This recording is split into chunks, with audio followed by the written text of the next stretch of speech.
ओम नमो भगवते वासुदेवाय। श्री गणेशाय नमः। जय श्री सत्यनारायण भगवान। प्रिय श्रोताओं, आप सभी का स्वागत है हमारे चैनल भक्ति सागर में, जहां हम लेकर आते हैं आपके लिए रोजाना आध्यात्मिक और पौराणिक कथाएं। और आज हम सुनेंगे पूर्णिमा के दिन श्री सत्यनारायण भगवान की व्रत कथा। प्रिय श्रोताओं, सत्यनारायण भगवान स्वयं श्री हरि का ही रूप है, जो कलयुग में भक्तों के कष्ट हरने, मनोकामनाएं पूर्ण करने और जीवन में सुख समृद्धि देने के लिए पूजे जाते हैं। जो श्रद्धा, भक्ति और सत्यभाव से इस व्रत को करता है, उसके सभी दुख दूर होते हैं और घर में धन, वैभव, शांति और आनंद का वास होता है। तो चलिए कथा प्रारंभ करते हैं। एक समय नारद मुनि लोक कल्याण की भावना से पृथ्वी लोक पर भ्रमण कर रहे थे। उन्होंने देखा कि पृथ्वी पर अनेक प्राणी दरिद्रता, रोग, शोक और कष्टों से पीड़ित हैं। कोई धन के अभाव में दुखी था, तो कोई संतान सुख से वंचित था, कोई मानसिक चिंता से ग्रस्त था।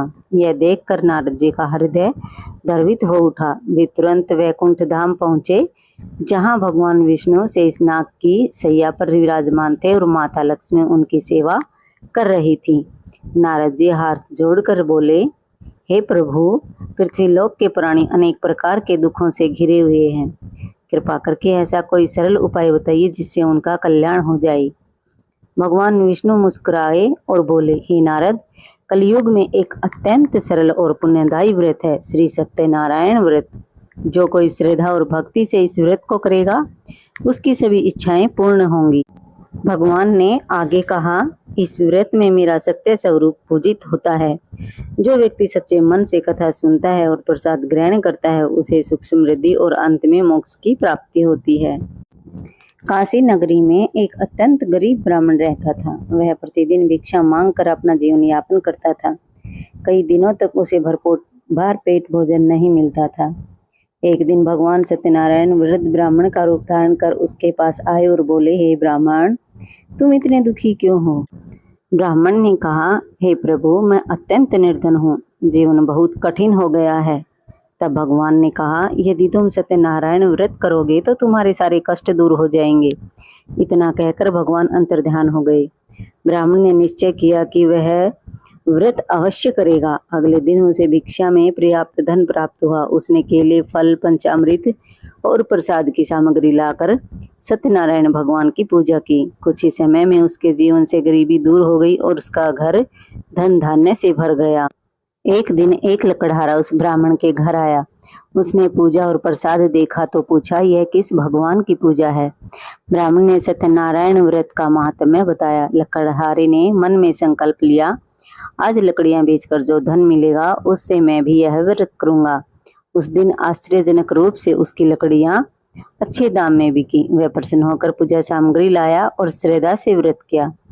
भगवान की कृपा से ही शीघ्र ही उसकी गरीबी समाप्त हो गई और घर में सुख शांति आ गई। और अब सुनते हैं लीलावती और व्यापारी की कथा। एक नगर में एक धनी व्यापारी रहता था। उसकी पत्नी का नाम लीलावती था। दोनों धनवान थे, पर संतानहीन होने के कारण बहुत दुखी रहते थे। एक दिन उन्होंने सत्यनारायण भगवान का व्रत किया और संतान प्राप्ति की प्रार्थना की। भगवान की कृपा से उन्हें एक सुंदर कन्या प्राप्त हुई, जिसका नाम कलावती रखा गया। समय बीतता गया और कलावती विवाह योग्य हुई। उसका विवाह एक सुंदर गुणवान युवक से कर दिया गया। एक दिन व्यापारी अपने दामाद के साथ व्यापार हेतु समुद्र यात्रा पर चला गया। जाते समय उसने मन में सोचा, वापस लौटकर सत्यनारायण व्रत अवश्य करूंगा। लेकिन व्यापार में सफलता मिलने के बाद वह अपना संकल्प भूल। भगवान सत्यनारायण उसकी परीक्षा लेना चाहते थे। राजा के सैनिकों ने व्यापारी और उसके दामाद को चोरी के झूठे आरोप में पकड़कर कारागार में डाल दिया। उधर घर में धन समाप्त हो गया। लीलावती और कलावती अत्यंत दुखी रहने लगी। तभी उन्हें सत्यनारायण व्रत का स्मरण हुआ। दोनों ने श्रद्धा से व्रत किया। भगवान की कृपा से राजा को उस सौपन में सत्य का ज्ञान हुआ। अगले दिन व्यापारी और उसके दामाद को सम्मान सहित मुक्त कर दिया। जब व्यापारी घर लौट रहा था, तब भगवान ने साधु का रूप धारण कर पूछा, नाव में क्या है? व्यापारी अहंकार में बोला, कुछ नहीं, केवल पत्ते और टहनियां हैं। भगवान बोले, तथास्तु। तुरंत उसकी नाव का सारा धन वास्तव में पत्तों में बदल गया। व्यापारी भयभीत हो गया, उसे अपनी गलती समझ आ गई। उसने भगवान से क्षमा मांगी, भगवान ने कृपा की और सारा धन वापस मिल गया। उधर घर पर कलावती को पिता के आने का समाचार मिला। वह जल्दी से प्रसाद लिए बिना ही पिता से मिलने दौड़ी। प्रसाद का अनादर के कारण भगवान अप्रसन्न हुए और व्यापारी की नाव समुद्र में डूबने लगी। कलावती को अपनी भूल समझ आई। उसने लौटकर प्रसाद ग्रहण किया और फिर भगवान का स्मरण किया। तुरंत ही संकट टल गया।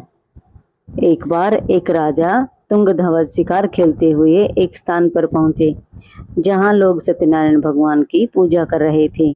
लोगों ने राजा को आदरपूर्वक प्रसाद दिया, लेकिन राजा अहंकार में डूबा था। उसने प्रसाद का सम्मान नहीं किया और बिना ग्रहण किए ही वहां से चला गया।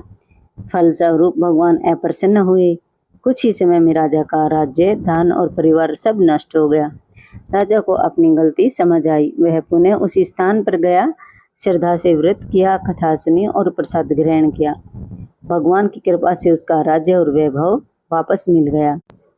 प्रिय भक्तों, श्री सत्यनारायण व्रत कथा से हमें 3 मुख्य शिक्षाएं मिलती हैं। सत्य का पालन करें, संकल्प करके कभी उसे भूलना नहीं चाहिए।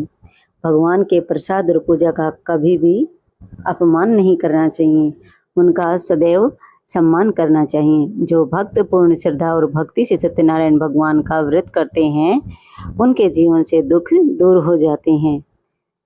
हे श्री सत्यनारायण भगवान, हम सभी पर अपनी कृपा बनाए रखें और हमारे जीवन में सत्य, धर्म, सुख और समृद्धि का वास हो।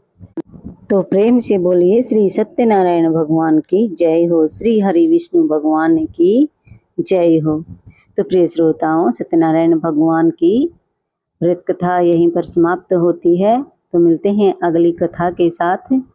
अगर आपको वीडियो पसंद आई हो तो वीडियो को लाइक करें, शेयर करें और कमेंट में जय श्री हरि, जय श्री सत्यनारायण भगवान जरूर लिखें। तो मिलते हैं अगली कथा कहानी के साथ। तब तक के लिए हरे कृष्णा, राधे राधे।